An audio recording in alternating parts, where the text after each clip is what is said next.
أكرم الخلق مالك ألوذ به سواك عند حلول الحادث الأمامي ثم الرضا عن أبي بكر وعن عمر وعن علي وعن عثمان ذي الكرم مولاي صل وسلم دائما أبدا على حبيبي خير الخلق كلهم. سورہ بقرہ کی میں نے آیت نمبر 207 تلاوت کی ہے. اللہ تعالیٰ ارشاد فرماتے ہیں من یشری نفسہ ابتغاء مرضات اللہ. اللہ فرماتے ہیں کچھ لوگ ایسے بھی ہیں کہ جو اپنی جانوں کا سودا میری رضا کے لیے کر لیتے ہیں. اپنی جان جو ہے اللہ کی راہ میں وہ اس کا سودا کر لیتے ہیں. اسی سے ملتی جلتی دوسری آیت جو سورہ توبہ کی آیت نمبر 111 ہے. اللہ تعالیٰ فرماتے ہیں ان اللہ اشتری بالمؤمنین. اللہ تعالیٰ نے مومنین سے سودا کر لیا ہے انفسہم ان کی جانوں کا و اموالہم کے مال کا بِأَنَّ لَهُمُ الْجَنَّةَ اور اس کے بدلے اللہ انہیں جنت عطا فرمائے گا.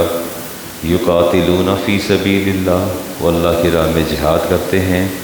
فَيَقْتُلُونَ وَيُقْتَلُونَ وہ قتل بھی کرتے ہیں اور شہید بھی ہو جاتے ہیں. دونوں پہلو موجود ہیں. فَمَنْ أَوْفَى بِعَهْدِهِ مِنَ اللَّهِ فَاسْتَبْشِرُوا اور جس نے اللہ کی راہ میں جہاد کیا اسے بشارت دے دیجئے کہ اس نے اپنی بہترین تجارت اللہ کے ساتھ کی ہے. سب سے مشکل مرحلہ میں اکثر ایک بات کہتا ہوں کہ مجھے انسانی زندگی میں بلکہ پوری حیات 3 چیزوں کے گرد گھومتی نظر آتی ہے. 3 چیزیں ہیں جی جو انسانی کمزوری بھی ہیں اور فطرت کا تقاضا بھی ہیں. دونوں چیزیں ہیں. ایک اس کے اندر مال ہے, دوسری اولاد ہے اور تیسری جان ہے. یہ 3 چیزیں ہیں. آپ جتنے بھی لوگ یہاں تشریف فرما ہیں آپ کی زندگی کا جو محور ایکسس اور مرکز ہے ان تینوں چیزوں کے گرد جو ہے گھومتا ہے. یا مال یا اولاد یا جان. میں نے دیکھا کہ جہاں بھی احکام الہی کی حرمت پامال ہوتی ہے اور شریعت کی دھجیاں اڑائی جاتی ہیں اور مکروہ دھندا جو ہے ضمیر فروشی کا جہاں بھی ہوتا ہے اس کے پیچھے تینوں چیزیں ہوتی ہیں. آپ کسی بھی چیز کو لے لیں, کرپشن کو لے لیں, ڈس آنیسٹی کو لے لیں, کسی بھی چیز کو لے لیں, اس کے پیچھے یہ 3 چیزیں ہوں گی, مال, اولاد اور جان. بندہ انہی کے پیچھے گھومتا رہ جاتا ہے. لیکن اللہ کے نیک بندے ایسے بھی ہوتے ہیں کہ جنہوں نے نہ مال کی پرواہ کی, نہ جان کی پرواہ کی, نہ اولاد کی پرواہ کی. اچھے برے لوگ ہر جگہ موجود ہوتے ہیں. نہ مال کے پیچھے بھاگتے ہیں, نہ دنیا کے پیچھے, اور نہ ہی وہ اپنی جان کی فکر کرتے ہیں. اولاد ہو تو وہ بھی اللہ کی راہ میں قربان کر دیتے ہیں. اہل اللہ کی حیات اگر آپ دیکھیں تو آپ کو نظر آئے گا کہ ان لوگوں نے اپنی قربانیاں دی, جان کی قربانیاں دی, مال کی قربانیاں دی, اولاد کی قربانیاں دی. کسی نے اپنے آپ کو دہکتے انگاروں پر لیٹنا پسند کر لیا, اپنا مقصد نہیں چھوڑا. پائے ثبات میں کوئی لغزش نہیں آئی. بالکل بلال حبشی کو تپتی ہوئی ریت پر لٹا دیا جاتا تھا کہ جلد کے پگھلنے کے بعد چربی تک پگھل جاتی تھی, لیکن بات پھر وہی تھی, عہد کی بات کرتے رہتے تھے. زکریا علیہ السلام کو درمیان سے آرے کے ساتھ چیر دیا گیا, کوئی شکوہ نہیں ہے. ابراہیم علیہ السلام کو آگ میں پھینک دیا گیا, کوئی شکایت نہیں. عیسیٰ علیہ السلام کو اگرچہ اللہ نے اٹھا لیا, ان کی شبیہ کو جو ہے وہ تختہ دار پہ لٹکا دیا گیا. رسالت امام علیہ السلام کو پتھر مارے گئے. اور طائف میں غلامان رسول میں دیکھیں حضرت سمیہ کو دونوں ٹانگوں کے ساتھ اونٹ باندھ کے ایک کو ادھر بھگایا, ایک کو ادھر بھگایا, تو درمیان سے بدن 2 لخت ہو گیا. تکلیفیں اٹھائیں, بہت تکلیفیں اٹھائیں. لیکن جو ہمیں شہادت اور قربانی مال کی, اولاد کی, منصب اور عہدوں کی امام حسین رضی اللہ تعالیٰ عنہ کی نظر آتی ہے, میں سمجھتا ہوں کہ شہادت بھی ایسی قربانیوں پر ناز کرتی ہے. رسالت امام علیہ السلام مصعب بن سعد فرماتے ہیں کہ ہم نے پوچھا قلت یا رسول اللہ ای الناس اشد بلاء، سب سے زیادہ تکلیف کسے پہنچتی، سب سے زیادہ مصیبتیں کس نے اٹھائی ہیں؟ فرمایا الانبیاء، نبیوں کو سب سے زیادہ تکلیفیں پہنچی ہیں۔ آپ دیکھیں، میں اگر ایک جائز بات اپنی اولاد سے کہتا ہوں، کسی غیر سے نہیں، اپنے بیٹے سے کہتا ہوں، جب وہ نہیں بات سنتا، بات کو مسترد کرتا ہے، رد کرتا ہے، تو 2-3 دن میں اسٹیٹ آف مائنڈ میں چلا جاتا ہوں، رات کو وہی خیال، دن کو وہی پچھتاوا، افسوس، دکھ، کرب کہ میں نے بات کی اور بات بھی حق تھی، سنی بھی نہیں اور مسترد بھی کر دی۔ 3 دن بندہ تکلیف میں رہتا ہے، بلکہ بسا اوقات تو بندہ قبر تک بھی نہیں بھولتا چیزیں کہ اولاد نے آگے سے کیا بات کہہ دی ہے۔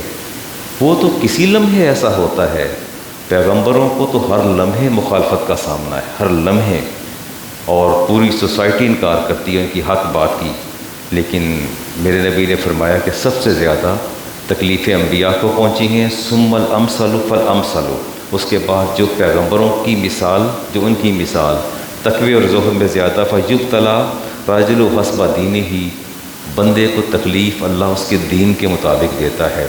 دنیا کا کرائٹیریا مختلف ہے، آخرت کا اور ہے۔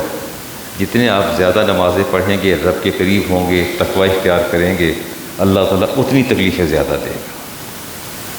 ہمارا تو معیار یہ ہے نا کہ میں نے نماز پڑھی، زکوٰۃ دی، صدقہ خیرات دیا، تو اب مجھے راحت ملنی چاہیے، سکون ملنا چاہیے۔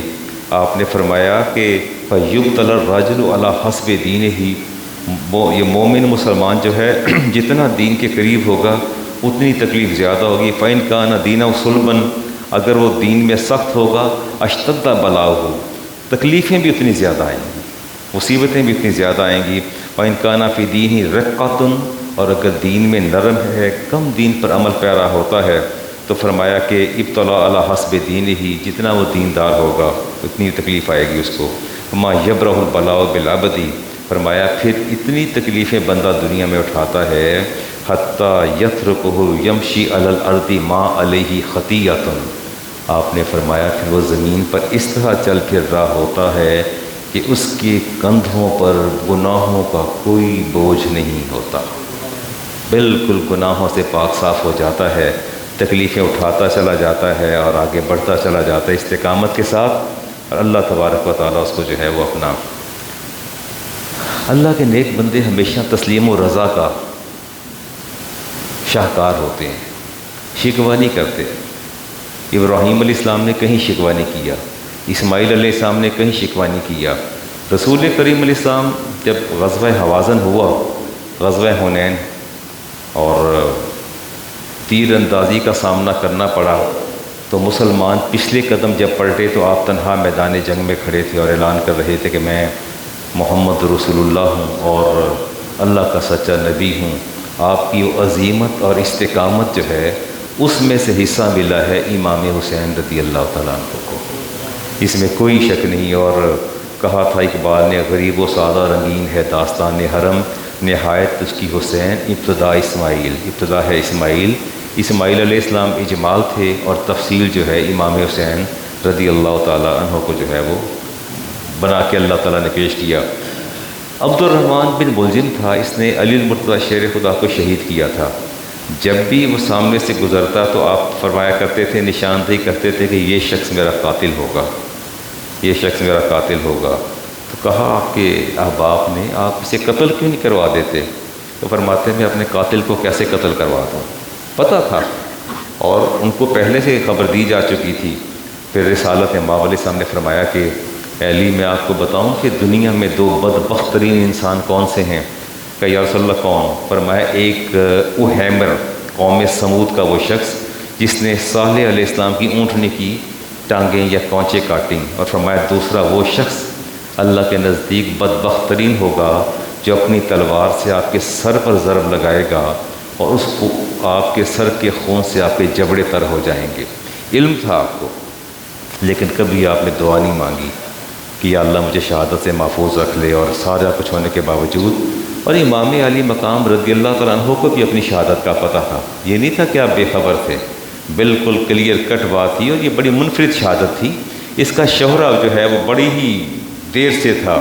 رسالت امام علیہ السلام تشریف فرما تھے اور فضل آپ کی چچی ہیں جی، وہ آپ کے پاس بیٹھی تھیں، تو حاضر خدمت تھی آپ کے پاس، تو رسالت مآب علیہ السلام کی آنکھوں سے جب آنسو جاری ہوئے تو پوچھتی ہیں کہ کیا بات ہے، آپ اشکبار کیوں ہیں؟ تو آپ نے فرمایا کہ ابھی جبریل نے مجھے خبر دی ہے، آتانی جبریل فاخبرنی، یہ حدیث ہے مشکات شریف کی جی، ان امتی ستقتل ابنی ھذا، کہ میرا چھوٹا شیر خوار میرا نواسہ جو میری گود میں ہے میری امت اسے شہید کر دے گی۔ اور قالا، پوچھا فقلت ھذا، آپ کا اشارہ اس بچے کی طرف ہے؟ امام حسین گود میں تھے، تو فرمایا نام، میرا اشارہ اسی طرف ہے۔ فرمایا آتانی تربت من تربت الحمراء، اور مجھے کربلا کی وہ مٹی بھی جو ہے وہ سرخ دکھا دی گئی ہے۔ ان ساری باتوں کے باوجود یہ لوگ اللہ کی تقدیر پر راضی تھے، اللہ کے فیصلوں پر راضی تھے، کبھی انہوں نے کسی طرح بھی شکوہ نہیں کیا۔ ہمیشہ امام حسین رضی اللہ تعالیٰ عنہ، اور جب آپ نے فرمایا اپنے ساتھیوں کو کہ جس پہ جانا چلے جائے لیکن کوئی چھوڑ کے نہیں گیا آپ کو، خاندان رسول تھا، عظیمت اور استقامت کی یہ لوگ دلیل تھی۔ استقامت کے ساتھ یہ سوچا کہ اگر ہم آج اپنے چچا زاد بھائی کو چھوڑ کے چلے جائیں گے، اپنے چچا کو چھوڑ کے چلے جائیں گے، تو ساری زندگی ہم لوگوں کو کیا جواب دیں گے اور اللہ کی بارگاہ میں کیا جواب دیں گے۔ علامہ اقبال بڑی اچھی بات کرتے ہیں، اور مجھے یہ اشعار ان کے دو بڑے پسند ہیں۔ فرماتے ہیں برتر از اندیشہ سود و ضیاء ہے زندگی۔ علامہ اقبال کہتے ہیں کہ یہ زندگی جو ہے یہ نفع اور نقصان ان کے وسوسوں اور اندیشوں سے ماورا ہے۔ شاید آپ کو بات سمجھ نہیں آئی۔ اقبال کہتے ہیں کہ برتر از اندیشہ سود و ضیاء ہے زندگی، زندگی نفع اور نقصان کا نام نہیں ہے۔ جیسے آپ ہر چیز کو مادی پیمانے پر تولتے ہیں، اور ایک نوجوان بڑی سپیڈ سے جا رہا تھا، اور میں نے کہا کہ خیریت تو ہے؟ آپ اٹھ کے جلدی انہوں نے کہا جی مجھے یہ پتہ چلا ہے کہ پیٹرول مہنگا ہونے والا ہے، تو میں سوچ رہا ہوں ابھی جا کے ٹینک کو فل کروا کے آ جاؤں۔ میں کتنا مہنگا ہو جائے گا، اب تو بھروا لیں گے تو کتنا عرصہ چلا لیں گے۔ ہر چیز کو میٹیریلسٹکلی سوچنا، مادی پیمانوں پر تولنا انسان کی تباہ کا حصہ ہے۔ بندہ سوچتا ہے نفع اور نقصان۔ علامہ اقبال کہتے ہیں زندگی جو ہے یہ سود اور زیاں، نفع اور نقصان اس سے بڑی بالا تر ہے کبھی جاں اور کبھی تسلیم جاں ہے زندگی، تو اس سے پیمانہ افروز و فردا سے نہ ناپ، آج اور کل کے پیمانوں سے نہ ناپ، جاویداں پہم رواں ہر دم جواں ہے زندگی۔ سوچنا چاہیے کہ ہم ہر لمحے ہر گھڑی ہم یہی سوچتے رہ جاتے ہیں کہ زندگی میں نفع کدھر ہے، نقصان کدھر ہے، لیکن میں دیکھتا ہوں کہ حقیقی نفع تو آخرت کا نفع ہے۔ کل مجھے پرسوں کسی نے سوشل میڈیا پر دکھایا، کریسنٹ ماڈل اسکول کے ٹیچر تھے، تو وہ لیکچر ڈیلیور کر رہے تھے اردو کا، اور ڈیلیور کرتے کرتے ہی وہ quite energetic and quite young آئے لیکچر، اور ساتھ ہی جب انہوں نے ٹرن لیا اپنے اسٹوڈنٹس کی طرف تو ایک دم سر کو پکڑا، نیچے بیٹھے اور وہیں وہ چلے گئے، دنیا سے رخصت ہو گئے۔ تو میں کہتا ہوں کہ ہر وقت یہ اندیشے اور نقصان کی باتیں کرنا، اور زندگی تو آگے بڑھنے کا نام ہے۔ امام علی مقام رضی اللہ تعالیٰ عنہ نے کوئی ایسی کسر نہیں چھوڑی۔ مقام ذی حسن پر آپ نے خطبہ ارشاد فرمایا، آپ فرماتے ہیں کہ لوگوں میں دیکھ رہا ہوں کہ دنیا بدل چکی ہے۔ مقام حسن پہ جب رکے تو فرمایا دنیا بدل چکی ہے، پہچانی نہیں جاتی، روح گردانیاں حد سے بڑھ گئی ہیں، اب صرف برتنوں کا دھون باقی ہے، اب صرف برتنوں کا دھون باقی ہے۔ بدترین اور ناگوار زندگی، کیا تم دیکھتے نہیں کہ حق کو جو ہے مسترد کیا جا رہا ہے اور باطل پر عمل ہو رہا ہے؟ مومن کو چاہیے حق پر رہ کے اللہ سے ملاقات کرے۔ میں دیکھتا ہوں کہ مر جانا شہادت ہے، اور ظالموں کے ساتھ رہ کے زندگی بسر کرنا میرے لیے اس سے ناگوار امر کوئی نہیں ہے۔ تو آپ نے زندگی جو ہے وہ اللہ کی راہ میں قربان کر دی، اور لیکن یہ ہے کہ ظالموں کے ساتھ رہنا آپ نے پسند نہیں کیا۔ لیکن میں کہتا ہوں اب تو دنیا عمران صاحب ساری ظلم سے بھر گئی ہے۔ اپنے دائیں پہلو میں دیکھیں، بائیں میں دیکھیں، اپنی ناک کے نیچے دیکھیں، ہر جگہ جو ہے الا ماشاء اللہ، ایکسیپشنز آلویز دیئر۔ آپ کو اپنے سبارڈینیٹس، اپنے ماتحت، اپنے رشتے، شب و روز جو آپ سے محبتوں کے دعوے کرتے ہیں، آپ کی ناک تلے بیٹھے وہ لوگ کاش کبھی آپ ان کے باطن سے آگاہ ہوں. مجھے آگاہی ہوتی ہے. کیسے ہوتی ہے وہ پھر کبھی بات کریں گے آپ سے. میں نے دیکھا کہ لوگ بظاہر دو دوست بیٹھے ہوتے ہیں, دونوں آتے ہیں میرے پاس کہ جی یہ میرے دوست کی حالت ٹھیک نہیں, اس کو یہ پریشانی ہے, اور وہاں بیٹھ کے اس کے ہم نوا بن جاتے ہیں. جب دونوں اٹھ کے باہر نکلتے ہیں تو ایک دم سے دونوں میں ایک واپس آ جاتا ہے کہ علامہ صاحب تو نہیں پتہ ہے کہو جا بندہ جے, ادھر جو کچھ ہو رہا ہے ٹھیک ہی ہو رہا ہے جناب, انہیں اے کیتا پھر دوبارہ مسکرا کے گاڑی کی اگلی سیٹ پہ جا کے بیٹھ کے پھر روانہ ہو جاتا ہے. اور وہ بتاتے ہیں کہ ہم بچپن کے دوست ہیں, آپ کی آستینوں کے اندر سانپ موجود ہے اور آپ کو اندازہ نہیں ہوتا. دنیا ظلم سے بھر گئی, سے اور کیا بات کی جا سکے. امام علی مقام رضی اللہ تعالیٰ عنہ کا جو ہے وہ فرزدق نے آپ کو روکا بھی تھا, آپ کو منع بھی کیا تھا, لیکن آپ نے فرمایا تھا, فرزدق شاعر تھا, اس نے کہا تھا کہ میں کوفہ سے واپس آ رہا ہوں اور مسلم بن عقیل کو شہید کر دیا گیا ہے. ان لوگوں کی دل آپ کے ساتھ ہیں پر تلواریں آپ کے ساتھ نہیں ہیں. یہ بات یاد رکھیے گا. آج بھی آپ کے گرد و نواح میں لوگ موجود ہیں جن کے دل تو آپ کے سینوں میں دھڑکتے ہیں, وفاداریاں اور محبتیں کہیں وہ اور جا کے اس کا اظہار کرتے ہیں. یہ آج بھی دیکھنے کے لیے آتا ہے. اور 61 ہجری اور رسول کریم علیہ السلام کا اعلان آپ نے شہادت کی پہلے سے خبر دے دی.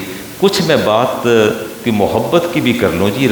یقیناً میں سمجھتا ہوں کہ رسالت امام علیہ السلام کو جتنی محبت تھی امام علی مقام سے اور اپنے نواسوں سے, اس کا آپ تصور نہیں کر سکتے. جب قرآن کریم کی آیت ہے قُلْ لَا أَسْأَلُكُمْ عَلَيْهِ أَجْرًا إِلَّا الْمَوَدَّةَ فِي الْقُرْبَىٰ, اور آپ سے سوال کیا گیا یا رسول اللہ, یہ اللہ تعالیٰ فرماتے ہیں کہ آپ صرف ہم سے اپنی مودت کا سوال کرتے ہیں, یہ مودت کیا چیز ہے؟ محبت تو سمجھ آتی ہے. آپ نے فرمایا کہ اللہ تعالیٰ نے مجھے حکم فرمایا کہ میں اپنی امت سے مودت کا تقاضا کروں, محبت کا تقاضا نہ کروں. محبت اور مودت دونوں میں ویسے لغت میں دیکھیں تو دونوں کے معنی محبت آتے ہیں. جب اس کی ایلیبریشن دیکھتے ہیں تو محبت وہ ہوتی ہے جو صبح و شام اپنے ڈھب اور چلن بدلتی رہتی ہے. ایسے ہی ہوتا ہے نا؟ نہیں ہوتا, ایسے ہی ہوتا ہے. محبت کے اندر ویریشن ہے, اتار چڑھاؤ ہے, تغیر اور تبدل ہے. لیکن مودت اس محبت کو کہتے ہیں جس کے اندر کوئی تغیر نہیں, کوئی تبدل نہیں, کوئی ویریشن نہیں, کوئی اتار چڑھاؤ نہیں, کچھ نہیں. وہ محبت جو پہلے دن جہاں قدم رکھتی ہے مودت, اور ٹل دا ڈے آف ڈیتھ, آخری وقت تک جو بیلنس رہتی ہے اور اسی انٹینسٹی کے ساتھ, شدت کے ساتھ رہتی ہے, اس کو مودت کہتے ہیں.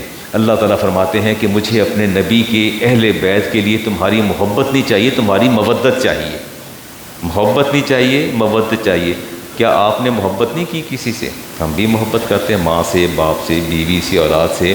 لیکن ایک طے شدہ بات ہے کہ بیوی سے بہت محبت ہوتی ہے, ماں باپ سے بہت محبت ہوتی ہے. بیوی کے آنے کے بعد محبت اپنا پیراہن بدلتی ہے اور ماں باپ کی طرف توجہ کم ہو جاتی ہے. بیوی سے بے پناہ محبت ہوتی ہے, اولاد آتی ہے تو پھر اولاد کی طرف بندہ کنورٹ ہوتا ہے, اور اولاد کے بعد جب اولاد کی اولاد آ جاتی ہے تو پھر اور محبت میں آہستہ آہستہ وہ اس کے رنگ زائل ہونا شروع ہو جاتے ہیں. لیکن اللہ فرماتے ہیں کہ مجھے مودت چاہیے. اور پوچھا رسالت امام علیہ السلام سے, سوال کیا یا رسول اللہ آپ یہ فرما دیجئے کہ آپ کی جو محبت ہے, من قرابتی کا, آپ کی قرابت کون ہے؟ اللہ تعالیٰ فرماتے ہیں کہ مجھے اپنے نبی کی امت کی قرابت سے, ان کی قرابت کی محبت چاہیے. تو آپ نے فرمایا واجبت علینا, جو ہم پر واجب ہے. فرمایا قال علی فاطمہ تو و والدہما, اور ان کے دونوں صاحبزادے. مجھے ان سے بے پناہ محبت ہے. اللہ تعالیٰ اس مودت کا سوال فرماتے ہیں کہ مجھے تم سے کوئی اجر نہیں چاہیے, تکلیفیں میں نے بہت اٹھائی ہیں, لیکن مجھے اپنی اولاد کے لیے, اپنی اہل بیت کے لیے تمہاری مودت درکار ہے. یہ اپنے دلوں میں جھانک کے دیکھ لیجئے کہ ہمیں کتنی محبت ہے رسالت امام علیہ السلام کی, ذات والا ذات. آپ کو تو بے پناہ محبت تھی. محبت امام نسائی کی حدیث لیتا ہوں, شداد بن حاد اس حدیث کے راوی ہیں. حدیث کا نمبر 1114 ہے جی, 41 11 سے 41 نمبر ہے. وہ بڑی دفعہ میں نے آپ کو سنائی, بارہا سنائی کہ رسالت امام علیہ السلام نے سجدہ جو ہے وہ طویل فرما دیا. بڑی دفعہ بڑی علماء سے سنتے چلے آئے ہیں آپ نے. اور حدیث کے الفاظ پھر سن لیجئے تاکہ آپ کے ایمان کو اللہ تعالیٰ جلا بخش دے. شداد بن ہاتھ کہتے ہیں کہ بالعموم آپ اتنا لمبا سجدہ نہیں فرماتے، بلکہ ہمیں بھی فرماتے تھے کہ نمازوں اگر باجماعت نماز ہو تو اختصار کیا کریں، لمبی نماز نہ پڑھایا کریں۔ تو فرمایا آپ کا اتنا طویل سجدہ تھا کہ تنگ آ کے شداد بن ہاتھ کہتے ہیں کہ میں نے سر اٹھا کے دیکھا، یہ وجہ کیا ہے، اتنا لمبا سجدہ کیوں؟ فرفات و راسی، حدیث ہے امام نسائی کی۔ فرمایا میں نے دیکھا جب سر اٹھا کے وَإِذَا الصَّبِيُّ عَلَىٰ ظَهْرِ رسول اللہ علیہ وسلم، مجھے لگا کہ کوئی بچہ چھوٹا نا، بالکل کوئی 2-3 سال کا بچہ جو ہے وہ آپ کی پشت پر بیٹھا ہے، وَهُوَ سَاجِدٌ فَرَجَعْتُ إِلَىٰ سُجُودِي، اور آپ حالت سجدہ میں ہیں۔ کہتے ہیں میں نے سر اٹھا کے دیکھا، دیکھ کے میں پھر واپس سجدے میں چلا گیا اور انتظار کرنے لگا کہ کب رسالت ماؤد علیہ السلام جو ہے وہ سجدے سے سر اٹھائیں گے۔ اچھا، میں اگر ایک سجدہ ہے جو بندہ اللہ کے لیے طویل کرتا ہے، ایک سجدہ وہ ہے جو آپ نے خود طویل کر دیا، ایک سجدہ آپ حالت سجدہ میں ہیں اور انٹینشنلی آپ اس کو ایکسٹینڈ کر رہے ہیں، انٹینشنلی ایکسٹینڈ کر رہے ہیں، ارادتاً آپ اس کو بڑھائے چلے جا رہے ہیں اور دل اور فکر دونوں ہم آہنگ ہیں کہ سجدے کی طوالت کی وجہ اس بچے کا میری پشت پر سوار ہونا ہے اور یہ بچہ اترے گا میری پشت سے تو میں سجدے سے سر اٹھاؤں گا۔ میں یہ کہتا ہوں نبی کریم علیہ السلام کا ہر سجدہ اللہ کے لیے تھا، اس میں کوئی شک نہیں۔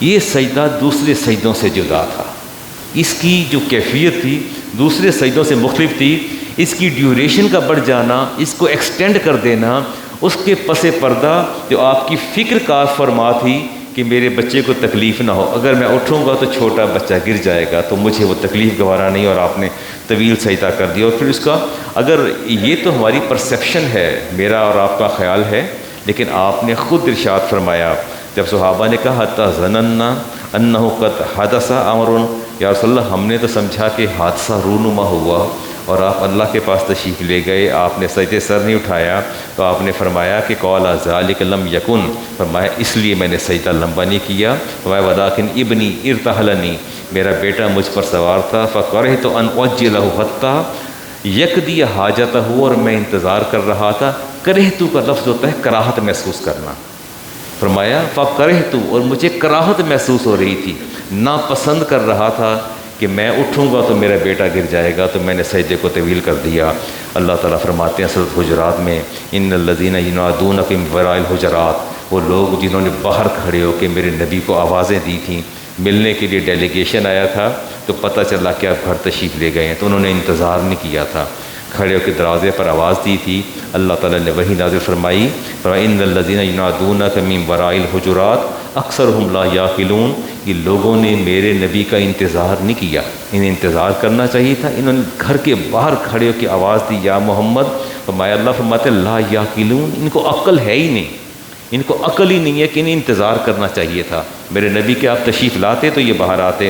وَلَوْ أَنَّهُمْ صَبَرُوا، اللہ فرماتے ہیں اگر یہ لوگ صبر کر لیتے، حتیٰ تخرج الیہم، اگر میرے نبی خود اپنی مرضی سے باہر تشریف لاتے، ان کی خواہش پر نہیں، خود تشریف لاتے باہر، اللہ فرماتے ہیں لَكَانَ خَيْرًا لَهُمْ، ان لوگوں کے لیے پھر بہتر ہوتا، وَاللَّهُ غَفُورٌ رَحِيمٌ، لیکن میں رب ہوں، غفور بھی ہوں، رحیم بھی ہوں، ان کی اس خطا کو معاف کرتا ہوں کہ انہیں پتہ نہیں چلا، انہیں انتظار کرنا چاہیے تھا۔ میں جب یہ حدیث اور اس آیت دونوں کو آپس میں انٹر ریلیٹ کرتا ہوں تو میں دیکھتا ہوں کہ رسالت ماؤد علیہ السلام کے لیے ہمیں حکم ہے کہ ہم انتظار کریں۔ انتظار کی بھی کیا کیفیت ہے؟ حذیفہ بن یمان فرماتے ہیں کہ اب میری ماں نے کہا جاؤ دعا کروا کے لاؤ، رسول کریم صلی اللہ علیہ وسلم سے میرے لیے دعا کروا کے آؤ۔ فرماتے ظہر کی نماز میں نے پڑھی اور میری ہمت نہیں پڑی، میں کیسے بات کروں، آپ تشریف فرما رہے، میں اٹھ کے پیغام نہ دے سکا، عصر مغرب عشاء اتنی سی ایک جملہ کہنا تھا کہ یا رسول اللہ میری والدہ نے بھیجا ہے کہ ہمارے لیے دعا فرما دیں۔ کہتے ہیں ظہر آپ تشریف، عصر مغرب عشاء چاروں نمازیں ہو گئیں، میں انتظار کرتا رہا اور فرماتے ہیں کہ مجھے اس بات کی فکر لاحق تھی کہ اب آپ چل پڑے گھر کی طرف، میں رات ظاہر اندھیرا تھا، روشنی کا خاطر خواہ انتظام نہیں تھا، فرمایا آپ آگے چل رہے ہیں اور میں چپ کر کے پیچھے ہو لیا۔ اچانک فرمایا حذیفہ ہو، دیکھا نہیں پیچھے، فرمایا حذیفہ ہو، گلی میں تاریکی تھی، میں نے عرض کیا حجرے کی طرف جا رہے تھے، تو میں نے کہا جی، فرمایا اللہ تیری ماں پر اپنی رحمتوں کا نزول فرما دے، ایک ہی جملہ فرمایا، اللہ تیری ماں پر اپنی رحمتوں کو نزول فرما دے، تیری والدہ کی دنیا اور آخرت نصیب فرما دے اللہ تعالیٰ۔ تو فرماتے میں حیران تھا، میں نے تو کہا ہی نہیں کہ آپ میری ماں کو اسپیسیفائی کر دیے، ماں کو مجھے نہیں کہا، فرمایا میری ماں کا نام لیا۔ فرمایا ان ھذا ملک لم ینزل الارض قط قبل ھذی لیلتی، فرمایا حذیفہ میں آپ کو بتاؤں کہ آج مجھ سے سلام کرنے کے لیے زمین پر وہ فرشتے آئے ہیں اس سے پہلے کبھی نہیں آئے۔ استاذن ربہ، انہوں نے اپنے رب سے اجازت مانگی تھی، ان یسلم علیہ، کہ یا اللہ اجازت دے دے زمین پہ جا کے تیرے محبوب کو سلام کرنا چاہتے ہیں۔ یہ اجازت لے کے سلام کرنے آئے تھے۔ بے ان، اور انہوں نے ویبشروا، مجھے خوشخبری دی، بے ان فاطمہ سیدۃ النساء اہل الجنہ، اور ساتھ یہ بھی پیغام دیا کہ خاتون جنت میری بیٹی جنتی عورتوں کی سردار ہیں۔ وَأَنَّ الْحَسَنَ وَالْحُسَيْنَ سَيِّدَ شَبَابِ اہل الجنہ، اور حسن اور حسین دونوں جنتی نوجوانوں کے سردار ہوں گے۔ اور حذیفہ فرماتے ہیں کہ میں سن رہا تھا یہاں تک کہ آپ گھر تشریف لے آئے، میں پھر وہاں سے واپس لوٹ آیا۔ بچوں کو اٹھانا، بچوں کے ساتھ کھیلنا، کہیں کہیں ہماری ڈیسنسی اور ہمارا سٹیٹس آڑے آ جاتا ہے۔ صحابہ فرماتے ہیں کہ ہم نے ایک بڑا عجیب سا منظر دیکھا کہ رسول کریم علیہ السلام، ہم باہر، آپ گھر سے باہر نکلے، تشریف لائے اپنے حجرہ مبارک سے، امام حسین بچے کے ساتھ کھیل رہے تھے۔ اب بچے بس اوقات ایسا کرتے ہیں کہ آپ انہیں بلائیں تو بھاگ جاتے ہیں، ہوتا نہیں ایسا، چھوٹا بچہ ہو 2-3 سال کا، تو صحابہ کہتے ہیں کہ ہم نے رسالت امام علیہ السلام نے آواز دی امام حسین کو، تو امام حسین نے دوڑ لگا دی، دوسرا بچہ بھی ساتھ تھا۔ فرماتے بڑا عجیب سا منظر تھا، ہم نے دیکھا کہ ادھر دوڑے، فرمایا ما غلمان وحسین ما غلمان یلعبوا، بچوں سے کھیل رہے تھے، فتافق الصبی، تافق الصبی دوڑ لگا دی، دیکھیے رسالت ماں کو دوڑ لگا دی، ادھر گئے، فرمایا یفر ہا ہنا مرتن و ہا ہنا مرتن، ادھر بھاگتے جا رہے ہیں، وہاں سے ڈوج دے کے ادھر بھاگتے جا رہے ہیں، اور رسول کریم علیہ السلام پیچھے پیچھے کبھی ادھر بھاگتے جا رہے ہیں، کبھی ادھر بھاگتے جا رہے ہیں۔ بالآخر آپ نے ان کو پکڑ کے دبوچ لیا اور سینے سے لگایا، اور لگانے کے بعد فرمایا حسین منی انا من الحسین، حسین مجھ سے اور میں حسین سے ہوں، اور محبت کا اظہار فرمایا۔ اور مجھے وہ بھی حدیث میرے دل کے اور دماغ کے دریچوں میں دستک دے رہی ہے کہ اب بچہ تھا مٹی میں، سارے گلیاں کچی تھیں، کھیل رہے تھے امام حسین کے ساتھ، آپ تشریف لائے تو آپ نے سب سے پہلے اس بچے کو اٹھایا، تو اٹھانے کے بعد آپ نے بچے کو سینے سے لگایا، صحابہ کہ یا رسول اللہ اس کے کپڑوں پر مٹی ہے، آپ کی پوشاک جو ہے اس پر مٹی پڑ جائے گی۔ تو فرمایا تمہیں دیکھ نہیں رہے کہ حسین کو ساتھ کھیل رہا تھا، اس کا دل بہلا رہا تھا؟ تو فرمایا صحابہ تم گواہ رہنا کہ میں روز قیامت اس بچے کی بھی شفاعت کروں گا اور اس کے اہل خانہ کی بھی شفاعت کروں گا، اس لیے کہ اس نے میرے حسین کا دل بہلایا ہے۔ میں سوچتا ہوں کہ دل بہلانے والے شفاعت کے مستحق قرار پائے، انہیں اللہ نے استحقاق عطا فرما دیا اپنے نبی کے ذریعے کہ وہ شفاعت کے مستحق قرار پائے۔ اگلا فیصلہ آپ کر لیجیے، جنہوں نے اذیت دی اور تکلیفیں دیں ان کا انجام کیا ہوگا، یہ تو آپ خود سوچ لیجئے کہ کیا عالم تھا۔ رسالت محمد علیہ السلام کو تھوڑی تکلیف بھی برداشت نہیں تھی۔ ہماری صاحبزادی نے، کوئی داماد نے کہا جی وہ 9-10 محرم ہے اور جانا ہے ہم نے آبائی علاقے میں، تو رات کو جب میں گھر آیا تو میں نے کہا چھوٹا سا بچہ آپ کا 4-5 ماہ کا، وہاں شدت کی گرمی ہے اور آپ بچے کو لے کے جا رہے ہیں، تو میں کہ میرے بچوں کو تکلیف ہوگی، نہ لے کے جائیں۔ تو وہ کہہ رہے ہیں جی ہمارا تو پروگرام فائنل ہے، تو میں کہ بیٹا آپ چلے جاؤ، بچوں کو چھوڑ دو، بچے عادی نہیں ہیں، وہاں شدت کی گرمی، کمالیہ میں بہت گرمی، وہاں پتہ چلا کہ ٹیمپریچر نسبتاً زیادہ ہوتا ہے ملتان کی طرف ادھر۔ تو رات میں نے روک دیا اور کہتے اچھا میں ماموں دیکھتا ہوں، میں یا خود چلا جاتا ہوں، یا میں نے روکا کیوں ہے کہ چھوٹا سا بچہ ہے، شیر خوار بچہ ہے، کوئی 4 ماہ کا، 5واں مہینہ شروع ہوا ہے اس کو، تو میں نے کہا نہیں بیٹا نہ لے کے جاؤ اس کو، بچوں کو گرمی لگے گی۔ محبتیں ان کے آگے نہ تو کہ بند باندھے جاتے ہیں، نہ ان کے لیے کہ نہ ان کو آئین کی زنجیروں میں جکڑا جاتا ہے، نہ ان کے لیے کوئی قاعدے کلی ہوتے ہیں۔ رسالت امام علیہ السلام تشریف لائے گھر، امام حاکم کی حدیث 4774 نمبر، فرمایا این ابنایا یا فاطمہ، تو فاطمہ میرے بیٹے کدھر ہیں؟ فقالت، عرض کرتی ہیں ذهب بهما اعلی، فرمایا یا رسول اللہ اس طرف گئے ہیں، شیر خدا کے ساتھ گئے ہیں۔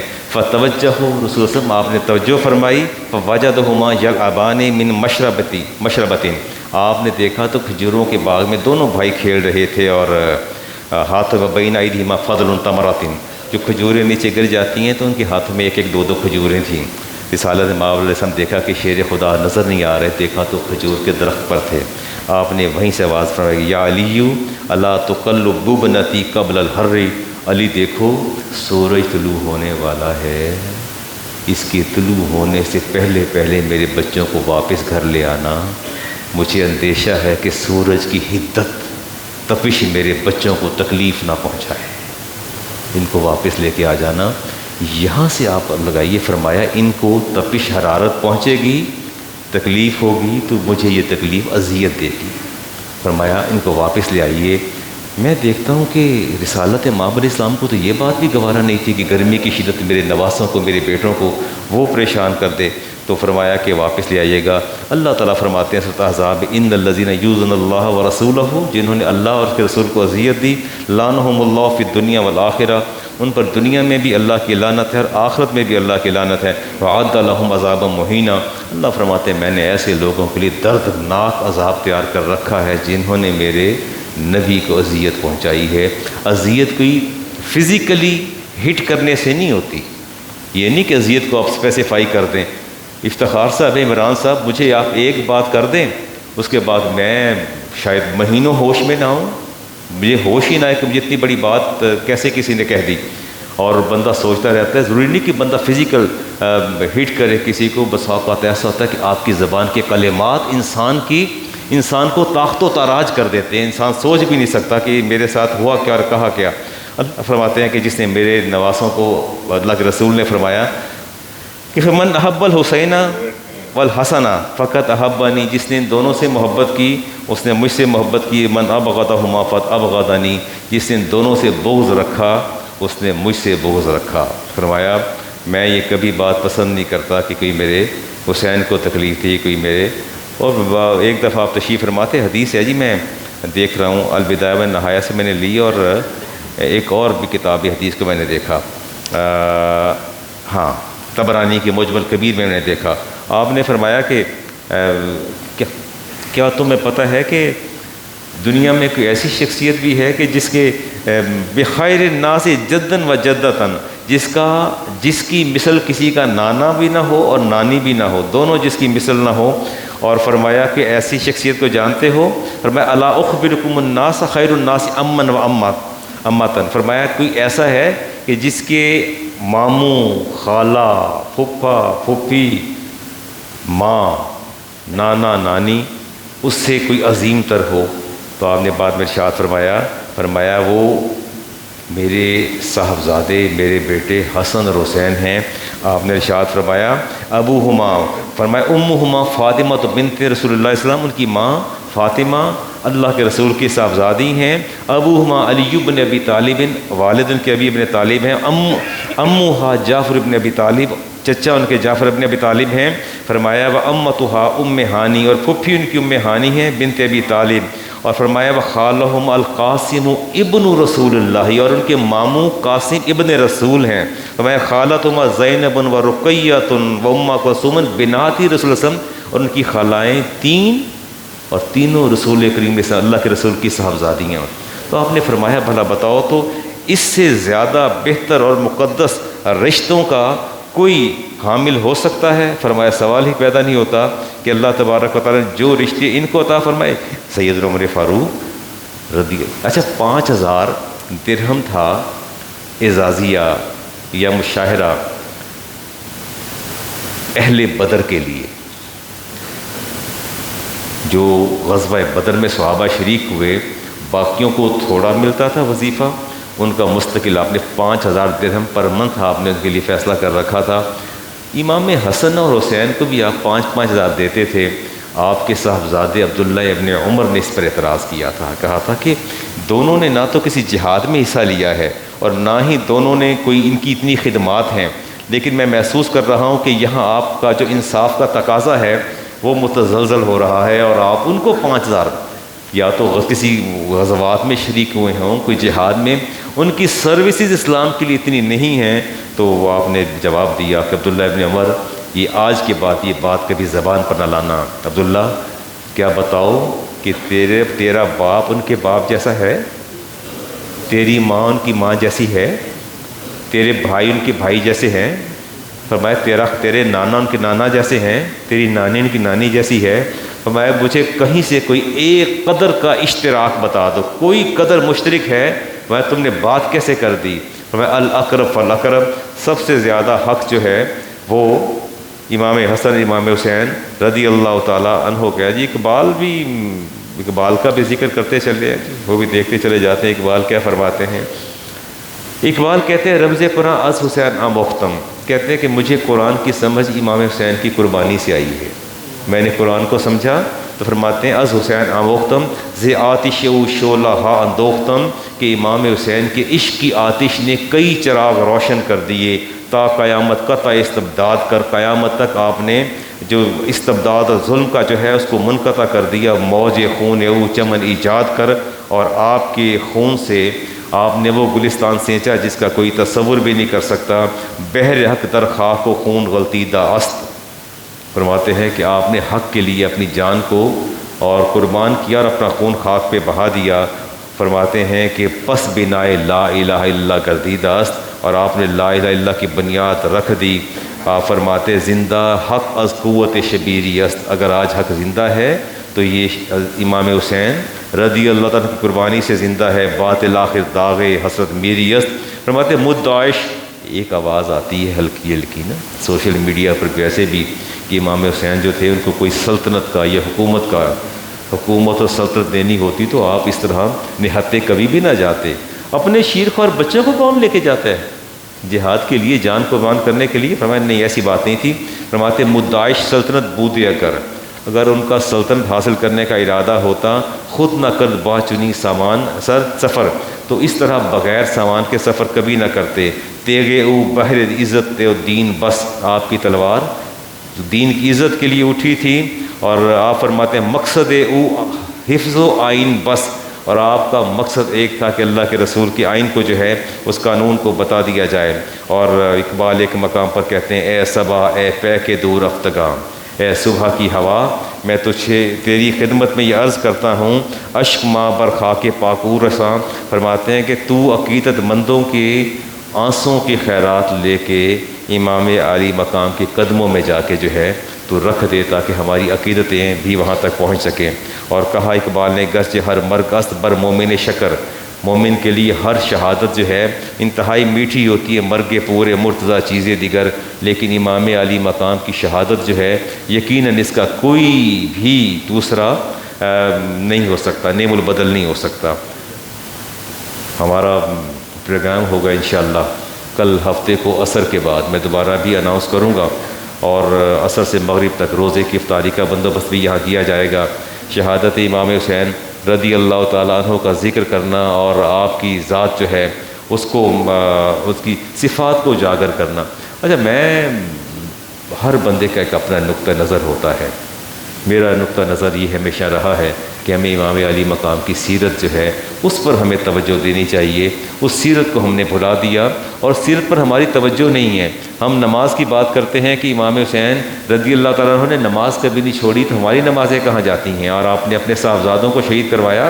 علی اکبر بن حسین جو تھے 18 سال کے تھے جب ان کی شہادت ہوئی، اور ان کی جسم اور ان کے میت کو اٹھانے والی آپ کی سگی پھوپھی تھیں زینب بنت فاطمہ بنت رسول صلی اللہ علیہ وسلم، وہ آپ کی انہوں نے اٹھائی۔ قاسم بن حسن جو تھے وہ ان کو شہید کیا گیا، علی اصغر کو شہید کیا گیا، سارا ایک ایک کر کے پورا خاندان جاتا رہا، اور ان میں سے صرف ایک ہی ذات بچی، وہ امام زین العابدین کی ذات تھی۔ میں ان کے اشعار بھی پڑھتا ہوں اور ہدیہ تبریک پیش کرتے ہیں رسالت امام علیہ السلام کی بارگاہ کے اندر۔ رسالت امام علیہ السلام تشریف فرماتے گھر میں، اور قبیلہ انصار کے لوگ کچھ لوگ ملنے کے لیے آئے، تو آپ نے دیکھا کہ رسالت امام علیہ السلام تشریف لائے دروازہ کھولنے کے لیے، تو دونوں کندھوں پر آپ کے صاحبزادے سوار تھے، اور انہوں نے کہا یا رسول اللہ نعمت المطیہ، تو یا رسول اللہ کیسی بہترین جو ہے سواری ہے؟ تو فرمایا نعمت الراکبان، سواری تو نظر آ گئی ہے، سوار نظر نہیں آئے تمہیں؟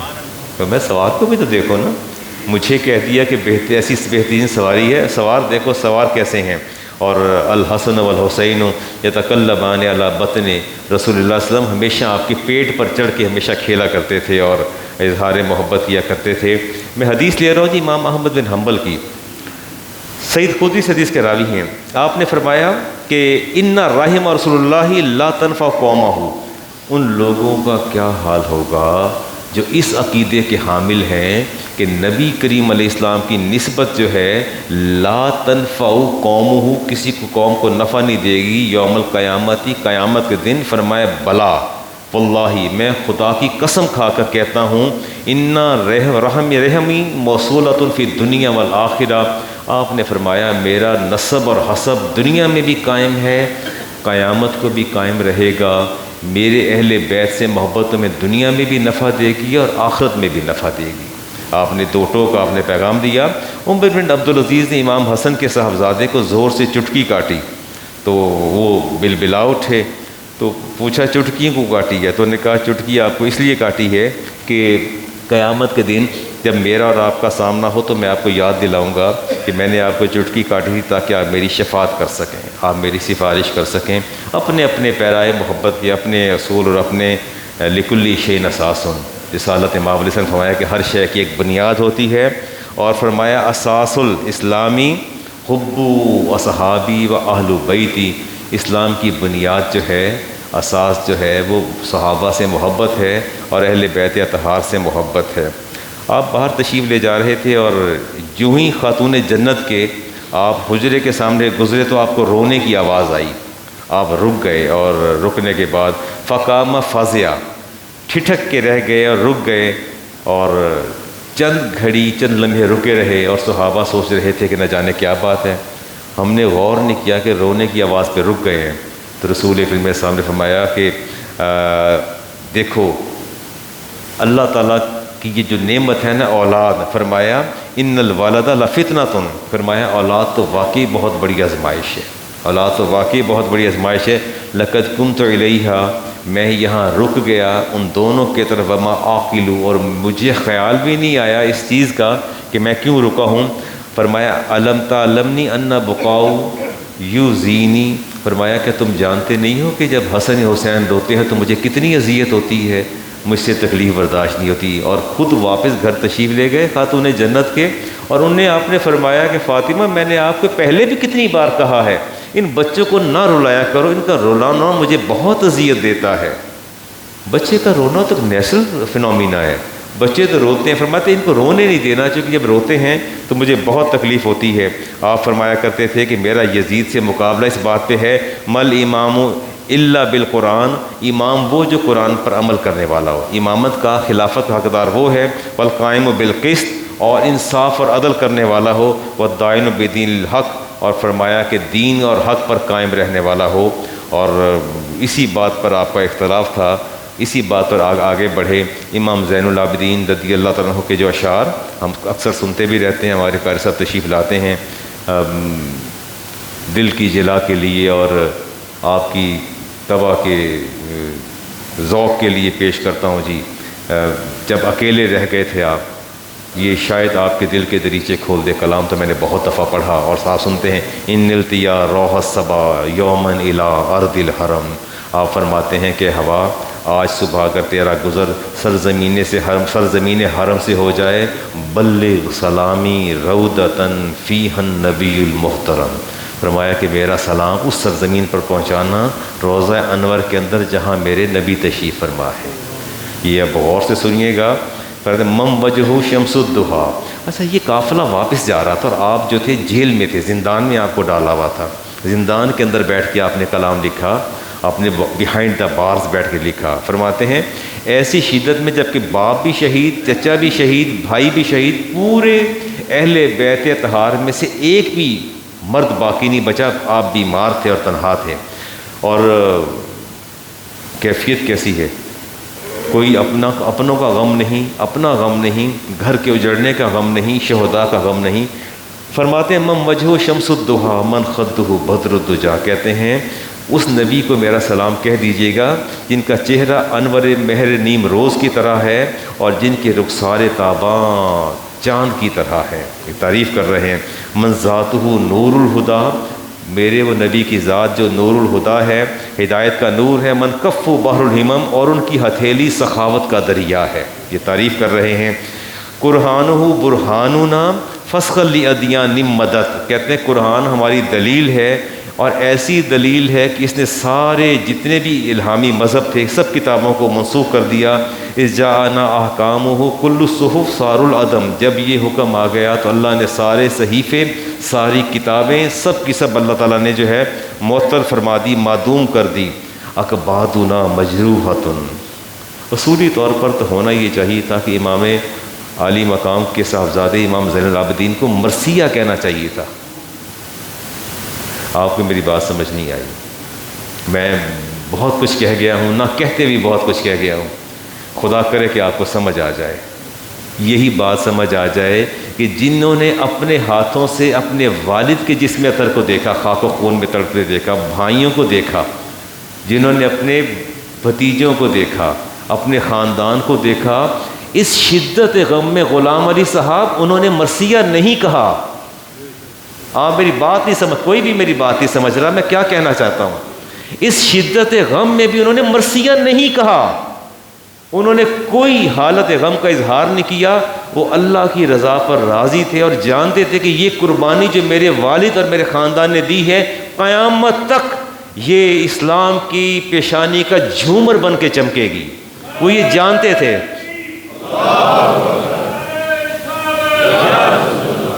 بتائیے دیا کہ حالت اور کیفیت کیسی ہو، رخ مصطفیٰ کی طرف ہونا چاہیے، رخ کی طرف ہونا چاہیے. اصول میں اکثر سوچتا ہوں امام عالی مقام کا مرثیہ مجھے کہیں نظر نہیں، امام زین العابدین کا مرثیہ مجھے نظر نہیں آیا. مجھے ایسے اشعار نظر آتے ہیں، فرماتے ہیں اکبادنا مجروحۃ، کہتے ہیں ہمارا جگر چھلنی ہے، من سیفی ہجر المصطفیٰ، یہ میرا جگر جو چھلنی ہے میرے نانا کی جدائی میں چھلنی ہے. نہ جدا نانا ہوئے تھے یا والد ہوئے تھے؟ بھائی ہوئے تھے. جدا کون ہوا تھا؟ بھائی جدا ہوئے، باپ جدا ہوا، چچا زاد جدا ہوئے، امام حسن کی اولاد جدا ہوئی. ان کی جدائی کی بات نہیں کرتے، فرماتے ہیں اکبادنا مجروحۃ، میرا جگر آج چھلنی ہے، من سیفی ہجر المصطفیٰ، نبی کریم علیہ السلام کی جدائی کی تلوار سے. طوبی لاہل بلدۃ فیہا النبی المحتشم، اے مبارکباد کے مستحق لوگو، اے مدینہ والو، کتنے خوش قسمت ہو کہ آج تمہارے پاس میرے نانا کا وجود اطہر موجود ہے، مدینہ کے اندر موجود ہے. یا لیتنی کنتا کمن یتبع نبی عالما، کاش میں اس کی طرح ہوتا جو میرے نبی کی علم کی پیروی کرتا. یومن و لیلن دائمن، دن اور رات ہمیشہ یہی صورت رہتی. ورزق کذالی بالکرم، اور میرے نبی اپنے کرم سے مجھے عطا فرماتے رہتے، اور میں یہ قربانیاں ہم لوگ دیتے رہتے. یا رحمت للعالمین. یا رانا صاحب سنیں، غور کریں کیا فرماتے ہیں.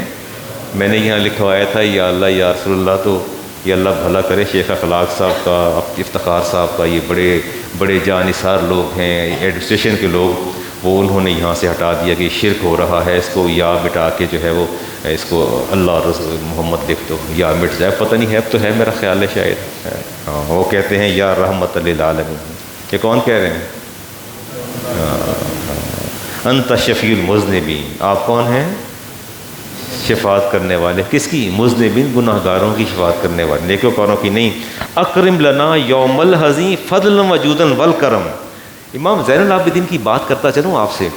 وہ لکھا ہمارے محدثین نے کہ کوئی شخص جو ہے بیت اللہ کے غلاف سے چمٹ کے رو رہا تھا زار و قطار کہ یا اللہ میرے گناہ بہت زیادہ ہیں، میرے گناہ بہت زیادہ ہیں، اور اتنے زیادہ جتنے سمندر کے اندر پانی کے قطرات ہیں، اتنے گناہ زیادہ ہیں جتنے ریت کے ریگستانوں میں ریت کے ذرات ہیں.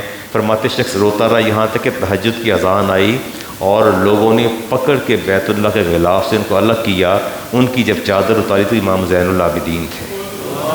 اور پھر آپ سنیے، رسول کریم علیہ السلام نے جابر بن عبداللہ سے کہا، حدیث آپ کے سامنے رکھ رہا ہوں، مفہوم وقت نہیں میرے پاس ہے، متن آپ کے سامنے رکھتا. فرمایا جابر میری بات سننا، یہ آپ تشریف فرما تھے، امام حسین گود میں تھے. فرمایا میرا ایک پیغام لے لو، یہ میرا بیٹا جو ہے نا، یہ میری ران پہ موجود ہے. فرمایا اللہ تعالیٰ اس کو ایک بیٹا دے گا، اللہ تعالیٰ اس کو ایک بیٹا دے گا، اس کا نام ہوگا زین العابدین محمد.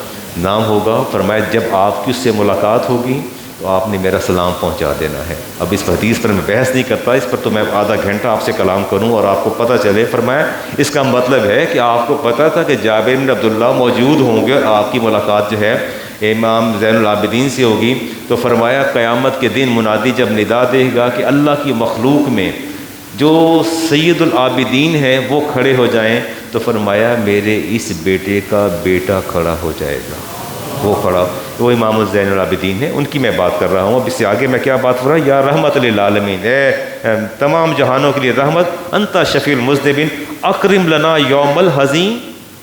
یہ دیکھیے کیا کہہ رہے ہیں کہ یا رسول اللہ قیامت کے دن جب میرا آپ کے ساتھ سامنا ہو جائے تو آپ میرا اکرام فرمائیے گا، مجھے اپنا فضل بھی عطا فرمائیے گا، مجھے اپنا جود بھی عطا فرمائیے گا، مجھے کرم بھی عطا فرمائیے گا۔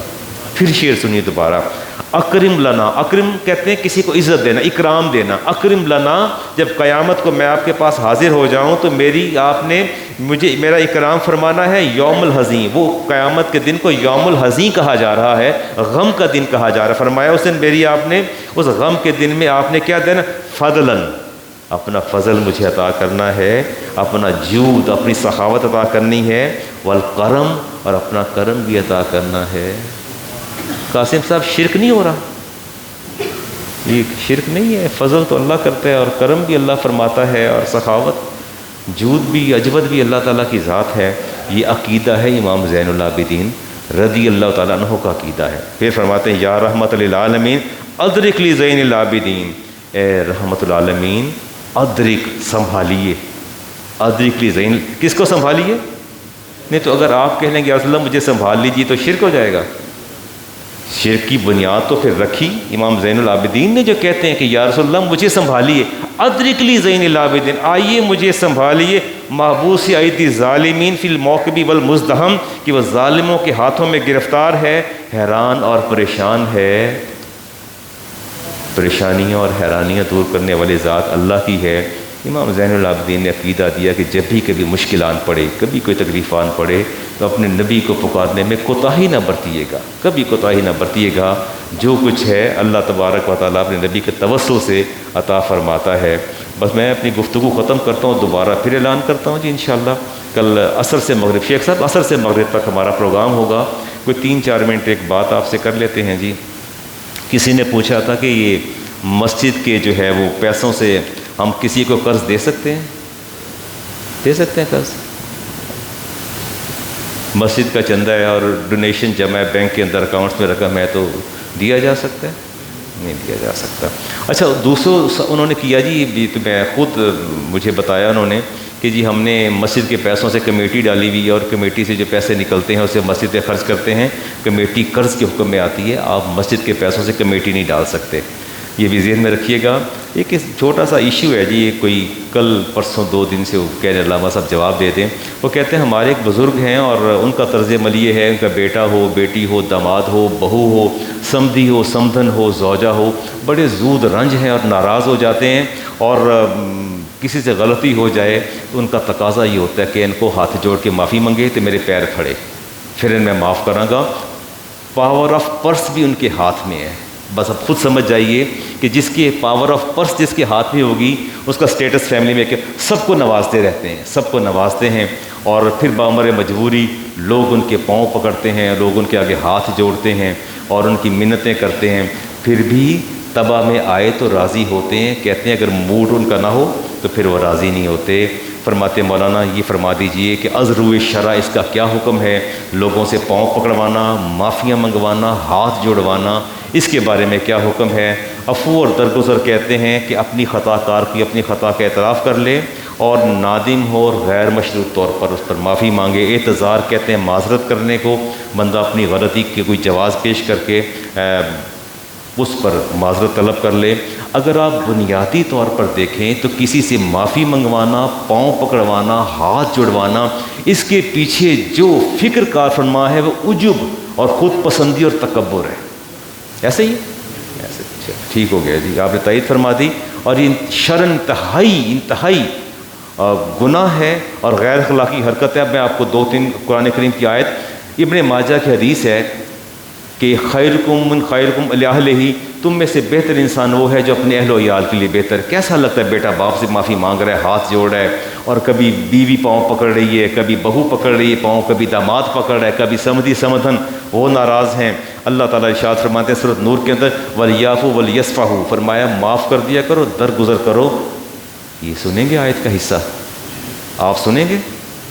اگر نیند آ رہی تو جاگ جائیے۔ اللہ کا پیغام سورۃ نور کا، حافظ صاحب ذرا غور سے سنیے گا۔ اللہ فرماتے ہیں الا تحبون ان یغفر اللہ لکم، کیا تمہیں اچھا نہیں لگتا کہ روز قیامت تم رب کے سامنے ہاتھ جوڑ کے کھڑے ہو، اللہ تمہیں معاف کر دے؟ کیا تم نہیں چاہتے؟ الا تحبون، کیا تم یہ پسند نہیں کرتے؟ اگر تمہیں پسند ہے کہ قیامت کو اللہ تمہیں معاف کر دے تو پھر لوگوں کو معاف کر دیا کرو۔ لوگوں کیا کیا کرو؟ معاف کر دیا کرو۔ سورۃ شورا کی آیت نمبر 40 فمن عفا واصلح فاجرہ علی اللہ، جو درگزر کرتا ہے معاف کر دیتا ہے اللہ، اس کا اجر اللہ کے ذمے ہے۔ اور تکبر کے حوالے سے ان اللہ لا یحب من کان مختالا فخورا، سورۃ نساء کی آیت، اللہ تعالیٰ فرماتے ہیں کہ میں متکبر اور مغرور لوگوں کو پسند نہیں کرتا۔ ابی ہریرہ کی روایت امام مسلم کی ما زد اللہ ابدا بعفو الا عزا، جو بندہ کسی سے معذرت کر لیتا ہے، معافی مانگ لیتا ہے، میں اس کی عزت میں اضافہ کر دیتا ہوں۔ میں اس کی عزت میں کیا کر دیتا ہوں؟ اضافہ کر دیتا ہوں۔ فرمایا میں یحرم رفقہ یحرم الخیر، اور جس کے دل سے نرمی گئی اس کے دل سے خیر چلی گئی۔ جی رسالت امام علیہ صاحب نے ارشاد فرمایا کہ جو بندہ اپنے غضب کو پی جاتا ہے اور غصے کو نافذ نہیں کرتا، معاف کر دیتا ہے، اللہ تعالیٰ قیامت میں اس کو اس کی پسندیدہ حور عطا فرما دے گا۔ اور جس کے دل میں رائی کے دانے کے برابر بھی تکبر ہوگا، لا یدخل الجنہ، وہ جنت میں داخل نہیں ہوگا۔ آخری بات جو مجھے آپ سے کرنی ہے، امام ترمذی کی حدیث ہے 2728 اس کا نمبر ہے۔ انس فرماتے کہ میں نے پوچھا، ایک شخص آیا قال راجل، اس نے پوچھا یا رسول اللہ الرجل منا یلقا اخاہ صدیق ہی، کوئی بندہ اپنے دوست سے ملے اور یا اپنے بھائی سے ملے، یلقا کیا وہ جھکے؟ آپ کیا سوچ رہے ہیں؟ فرمایا کیا وہ جھکے ملے، ایسے کر کے جھکے ملے؟ اینحنی لہو، کیا اس کے لیے وہ جھک جائے؟ قال اللہ، فرمایا نہیں، اسٹریٹ سیدھے کھڑے ہو کے ملے۔ ہاں بیٹا ہے یا شاگرد ہے، اگر وہ سر خمیدہ کر لے، سر ہلکا سا خم کر لے تو اس کی عقیدہ اور محبت اپنی جگہ پر، لیکن کسی کا یہ تقاضا کرنا کہ میرے سامنے جھک کے مجھے ملا جائے، اللہ کے رسول نے منع فرما دی۔ کیسا لگتا ہے لوگ آپ کے پاؤں پکڑ رہے ہیں اور آپ کے آگے ہاتھ جوڑ رہے ہیں، اس کی عزت نفس کو آپ جو ہے مجروح کر رہے ہیں۔ اور ہمارا حال تو یہ ہے کہ جب تک کسی کو ناک سے پکڑ کے جھکا نہ لیں تب تک دل کو قرار نہیں آتا، دل کو چین نہیں آتا۔